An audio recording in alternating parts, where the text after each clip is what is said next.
is infested with the Xenos. We will purge it with steel and doom. You hear that? Right, so today talking about a game which I am very much looking forward to actually. It's SHTactics, it's a Warhammer 40,000 game, and if you are into 40k, which I know that many of you are, this is probably one that you should be interested in as well.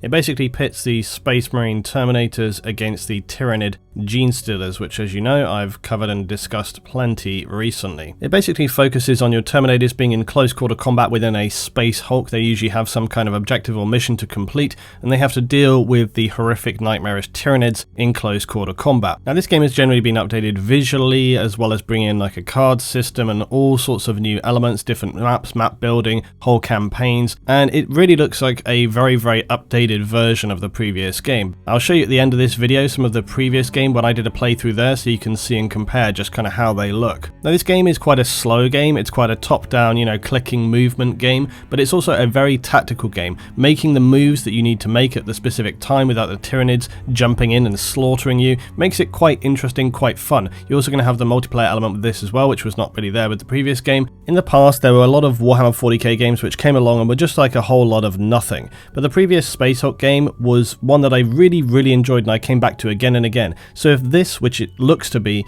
is an updated and improved version of that game, I'm all for it. One of the really good additions they have with this is for the Tyranids and the Gene Stealers, the blip system. This basically enables you to kind of stay stealth. Each blip can contain a certain amount of Gene Stealers, so not just one, and it basically allows you to be deceiving to the Space Marine Terminators. This enables you to be more stealthy with the Gene Stealers, plan approaches. Essentially, it enables you to actually get up onto the Terminators and do some damage. And this was actually in the old game, the very old game.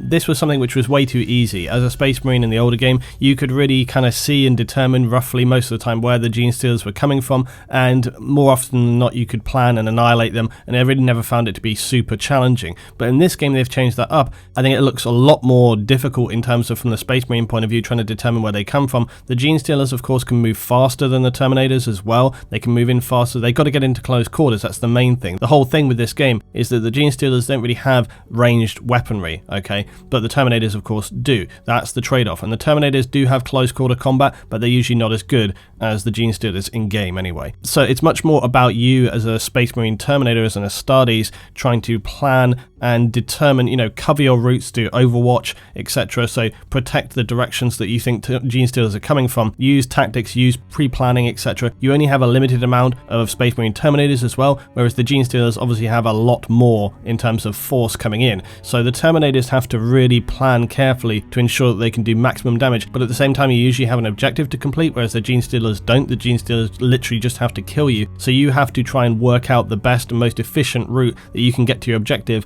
while still completing that and not getting slaughtered and annihilated. You got all the stuff you want in there, like the assault cannon, heavy flamers, usually lightning claws, thunder hammers, all of this stuff. You can see you can customize up the Terminators, give them everything that they need. If this game is anywhere close to what the previous one was, and if it's just an upgraded version of that, it's going to be well away a really enjoyable game. The pre-order beta is actually playable from today, so if you were to pre-order the game you can get in there and you can check it out, very similarly to what Postscriptum did with their beta period. I'm not really a big fan of these kind of pre-order betas though. I understand why they're doing it, but I think it'd be much better if they were to just simply have a beta period. I don't think they would lose sales from that. If anything, I think they would gain sales, but I don't think this idea of doing like a pre-order beta really benefits. But at the end of the day, it's a call for the developer to make, but I think it'd be much better generally if they were to just do a beta and throw it out there so that everybody can just get in, see the game, enjoy the game. And I think ultimately it'd be way more positive. I think you just get a lot more people on board. You probably get more people sharing, so in the big picture I think it would actually be more beneficial. If you even wanted me to do a few kind of let's play episodes, I don't know, would that work on the channel? Maybe, I don't know. I kind of did it in the past, but I stopped a long time ago. But maybe if it's something like this and you guys like the narrative that I could describe throughout, maybe it's something people will be on board with. So tell me down below if you think that's a good idea. Thanks for watching as always. If you enjoyed the video, drop a like, tell me what you think about the game. I'll see you next time as always for some more Warhammer 40k. And by the way, I should be covering some more 40k content. I should really cover some more of these games. The Mechanicus game is also coming up, and I might even be playing that on Twitch very soon. So if you want to see some of that, drop me a follow at twitch.tv/looting guys. The link is down below. Go and follow there, and you know when I go live. If you want to come and see, join me for some 40k live. Alright guys, see you next time.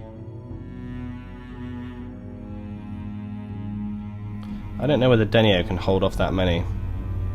Not at that range. my plan's going to have to change. It's just going to have to change. Denio is going to have to get his arse in gear, basically. I reckon position the flame a second before rear and compromise a longer wait when you reach... Yeah, that's what I'm going to have to do, yeah. Denio, though, is going to have to hold off against literally a force of thousands. Let them come. Yeah, let them come, says Denio, because he's a fucking badass. The likelihood of Denio holding off against whatever it is, 6 Gene Stealers, it's not impossible, but I'm not favouring his chances. But it is Denio, so... Although on the last couple of times when we did this, he kind of failed horribly. Let's see if he gets his face ripped off.